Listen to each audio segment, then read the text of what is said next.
La marca de la bestia. A. Distinguiendo tres formas de identificar a la bestia. Leamos Apocalipsis 13, 17. Y que ninguno pudiese comprar ni vender, sino el que tuviese la marca o el nombre de la bestia, o el número de su nombre. 1. La marca. Señal, marca, o sello. 2. El nombre. Su identidad. 3. El número de su nombre. B. Cosas que se cree que es la marca de la bestia. Un microchip. Una vacuna contra el COVID-19. Una marca literal con el número 666. Un código QR. El 666. Y todo lo que suene a este número. El domingo como día de reposo. En el último mensaje de amonestación que Dios nos da en el Apocalipsis, como parte del mensaje de los tres ángeles, ¿qué condenación se da a aquellos que adoran a la bestia semejante a un leopardo, y recibir su marca?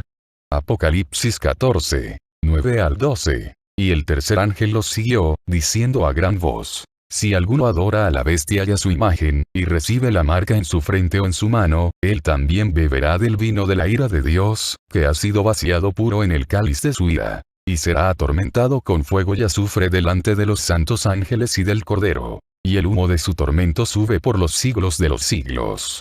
Y no tienen reposo de día ni de noche los que adoran a la bestia y a su imagen, ni nadie que reciba la marca de su nombre. Aquí está la paciencia de los santos, los que guardan los mandamientos de Dios y la fe de Jesús. Aquí podemos notar el contraste que hay entre los que guardan los mandamientos de Dios, y los que adoran de acuerdo al dictado de la bestia. Aquellos que guardan los mandamientos de Dios, son los únicos que no adorarán de acuerdo al deseo de la bestia, siendo que se maravilló toda la tierra en pos de la bestia. Apocalipsis 13, 3. Vi una de sus cabezas como herida de muerte, pero su herida mortal fue sanada. Y se maravilló toda la tierra en pos de la bestia. ¿Qué diferencia hay entre adorar de acuerdo al dictado de la bestia, y adorar de acuerdo a los 10 mandamientos? Al revisar los 10 mandamientos, notamos inmediatamente que los 2 mandamientos más largos son el segundo y el cuarto, los cuales requieren la reverencia a Dios, y al día sábado, el séptimo día de la semana, como el día santo para adorar. Es aún más interesante tomar el catecismo católico y notar la lista de los 10 mandamientos, para descubrir que estos 2 mandamientos, en particular, han sido cambiados. El segundo mandamiento, que prohíbe adorar imágenes, ha sido quitado por completo. En cuanto al mandamiento del sábado, se han cambiado todas las palabras que lo identifican como el séptimo día de la semana. Y más adelante, damos la explicación de cómo la Iglesia ha cambiado ese día sábado, por el día domingo, primer día de la semana, asegurando que tiene toda la autoridad para hacerlo. Sucedió el 7 de marzo del 321, el emperador romano Constantino I el Grande decretó que el domingo, venerable día del sol, más tarde nombrado por la Iglesia Católica como el Día del Señor, fuera considerado como día de descanso para jueces, plebe y oficios, día de reposo. En tanto los campesinos continuarían trabajando, con la siguiente ordenanza: descansen todos los jueces, la plebe de las ciudades, y los oficios de todas las artes el venerable día del sol.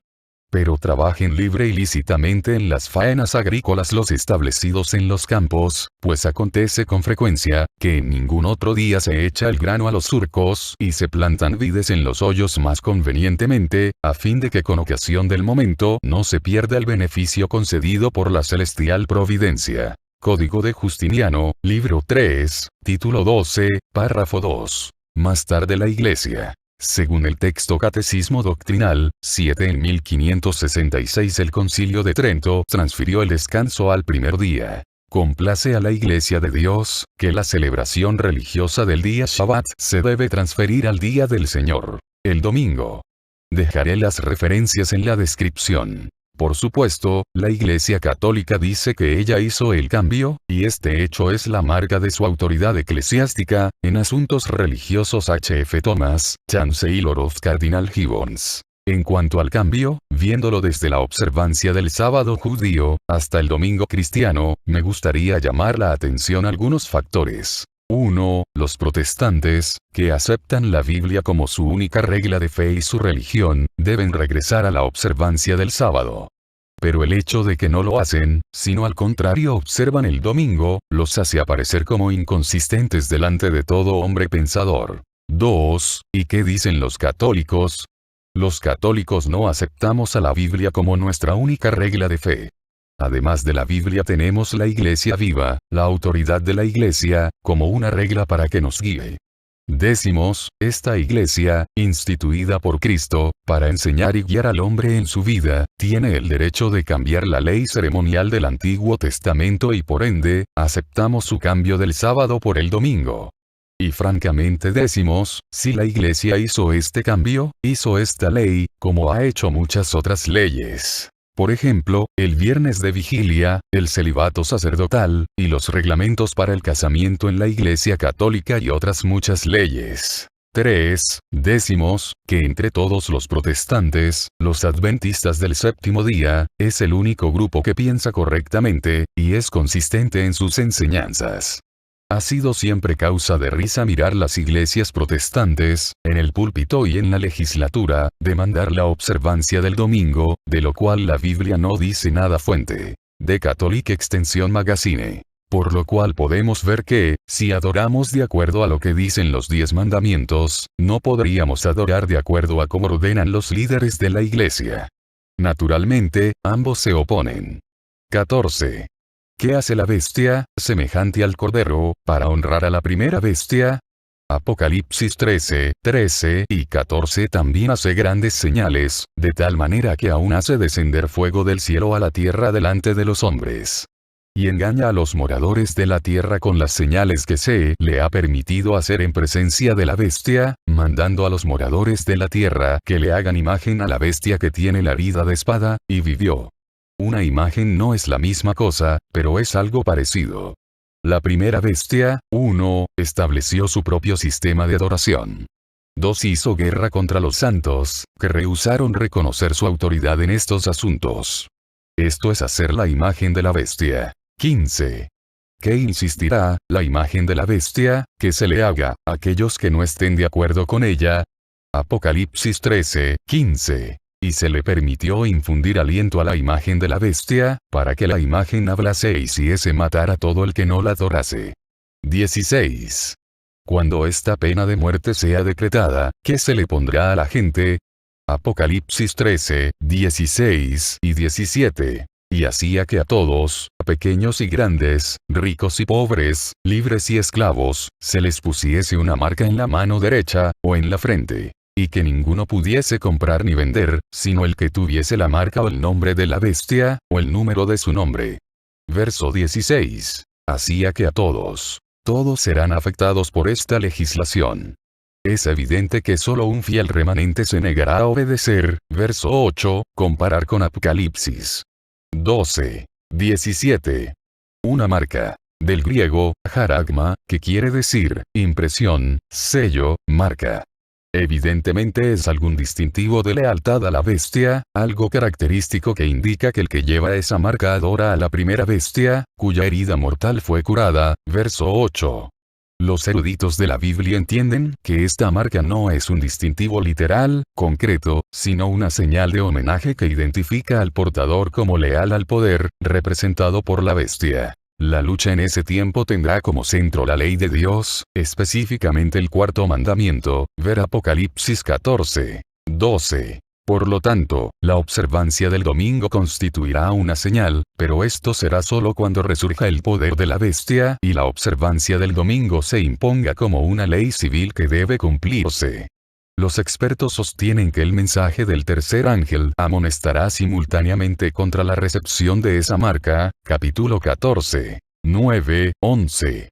Este mensaje, que llegará a ser un fuerte clamor, capítulo 18, 1 al 4, iluminará a los hombres en cuanto a los principios en pugna.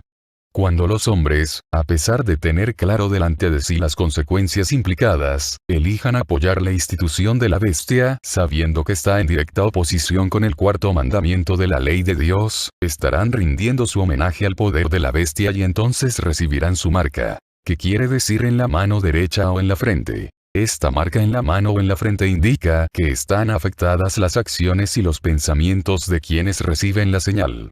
También puede referirse a dos clases de personas: los que se someten a los decretos de la bestia solo por conveniencia, y los que lo hacen por convicción personal. Verso 17. Comprar ni vender. Esta drástica medida será tomada en un esfuerzo por obtener el cumplimiento de los dictados de la imagen. Pero no será eficaz. Ver capítulo 14, 1 y 12.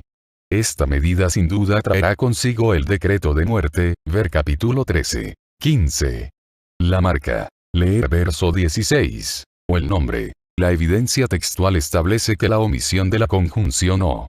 Si se omite, la frase el nombre de la bestia estará en aposición con la palabra marca. El pasaje entonces podría decir: la marca, el nombre de la bestia va. Esto significaría que la marca que vio Juan en visión era el nombre de la bestia. Esta relación puede compararse con el sello de Dios que se coloca en la frente de los santos, capítulo 7, 2, con respecto a los cuales Juan declaró más tarde: tenían el nombre de su Padre escrito en la frente. Apocalipsis 14, L 11. Sin embargo, la conjunción no aparece en el más antiguo manuscrito griego que se conoce del Apocalipsis.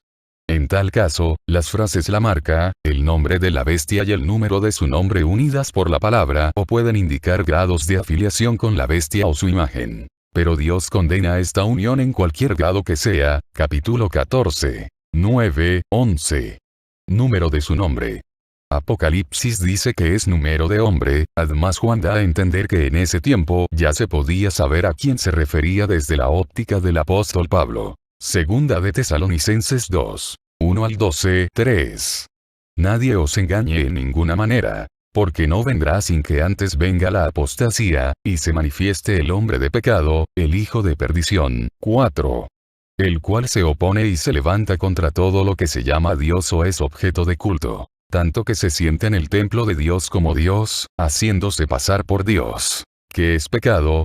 Primera de Juan 4. 4. Todo aquel que comete pecado, infringe también la ley, pues el pecado es infracción de la ley.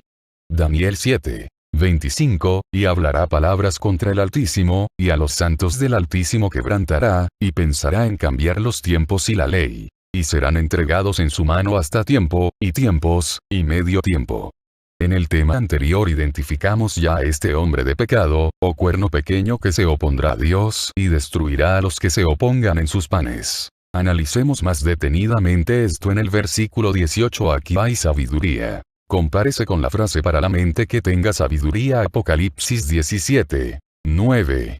La sabiduría que aquí se alaba es sin duda a la cual se refiere Pablo en Efesios 1, 17. Los seres humanos pueden comprender los misterios de la palabra de Dios únicamente por medio de la iluminación divina. 1 Corintios 2, 14. Entendimiento. Tu inteligencia. Los que deseen saber el significado del número misterioso, podrán entenderlo. Cuente. 0. Calcule. Número de la bestia. Debe notarse que la bestia ya ha sido plenamente identificada. El número proporciona una evidencia que confirma esta identificación. Desde los comienzos del cristianismo se ha debatido mucho el significado del número 666. Uno de los primeros en escribir sobre el tema fue Ireneo, que vivió entre los años 130, 202 después de Cristo. Identificó a la bestia como el anticristo. Creía que los valores numéricos de las letras de su nombre sumarían 666, y sugirió como muy probable el nombre Teitán, el cual a veces se consideraba divino. También sugirió, pero como mucho menos probable, el nombre Lateinos, como aquel que era el nombre del último reino de los 4 que vio Daniel. Pero al mismo tiempo previno que es por lo tanto más seguro y menos peligroso esperar el cumplimiento de la profecía, que hacer conjeturas y buscar aquí y allí nombres que puedan presentarse, pues pueden encontrarse muchos nombres que poseen el número mencionado. El número 666 se ha aplicado a numerosas figuras políticas de la historia desde los días de Ireneo. Pero debe notarse que como la bestia ya ha sido identificada, el número, sea cual fuere su significado, debe tener relación con ese poder. De lo contrario, no habría razón válida para que el ángel diese a Juan en este momento de la narración profética la información contenida en el verso 18. Una interpretación que se divulgó en el periodo siguiente a la Reforma, fue que el 666 representa o equivale a Vicarius Filii Dei, que significa vicario del Hijo de Dios, uno de los títulos del Papa de Roma. El valor numérico de las letras que componen este título suma, como sigue, 666. Esta interpretación está basada en la identificación del Papa como el Anticristo, concepto que se expuso claramente en la Reforma. El principal expositor de esta interpretación fue Andreas Helwig, cuye vivió entre los años 1572 al 1643. Ver L. From, The Prophetic Fight of Our Fathers, tomo 2, páginas 605-608. Desde los días de 338 Helwig muchos han adoptado esta interpretación. Como este comentario identifica a la bestia como el papado, también acepta este punto de vista como el mejor que se ha presentado hasta ahora, aunque reconoce que en el criptograma puede implicarse más de lo que contiene esta interpretación. En cuanto al título Vicarius Filii Dei, la revista católica Our Sunday Visitor, en su edición del 18 de abril de 1915, informó en respuesta a la pregunta: ¿cuáles son las letras que se supone que están en la corona del Papa, y qué significan, si es que tienen significado? Respuesta: las letras grabadas en la mitra del Papa son estas: Vicarius Filii Dei, que en latín significan vicario del Hijo de Dios.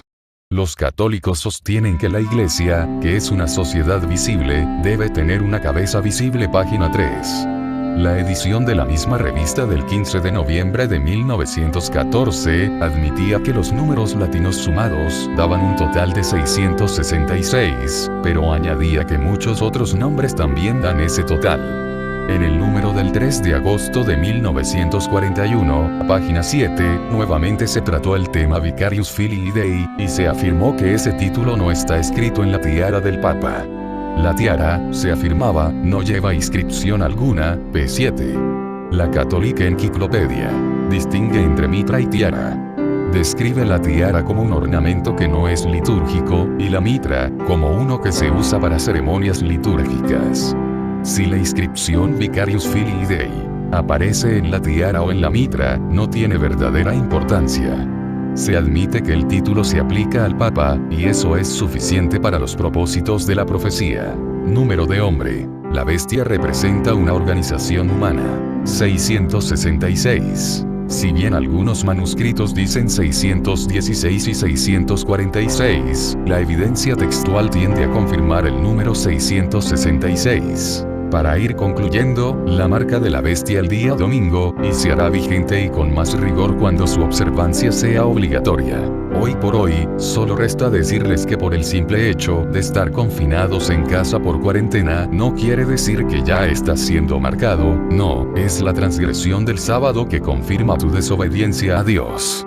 Además, en casa tú puedes hacer cualquier cosa, en ese día nadie te está obligando a observar ese día. Sin embargo, cabe recalcar que, el tema de la identidad digital, y la moneda digital será en el futuro como una especie de control y regulaciones.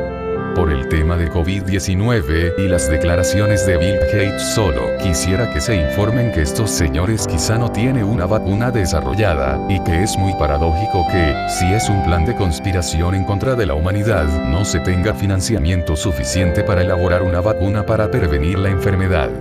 O en todo caso solo están dejando correr el tiempo, para infundir miedo en las personas. 17. ¿Cuál es la decisión que cada cristiano debe hacer? Hechos 5:29. Respondiendo Pedro y los apóstoles, dijeron: es necesario obedecer a Dios antes que a los hombres.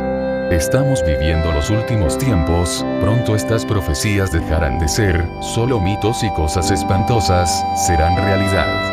¿Estarás preparado para eso? ¿Será que puedes dejar de ser indiferente al tiempo en que vivimos y empezar hoy mismo a prepararte?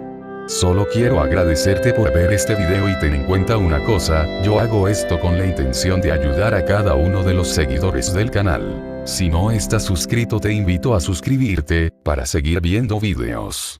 Muchas gracias.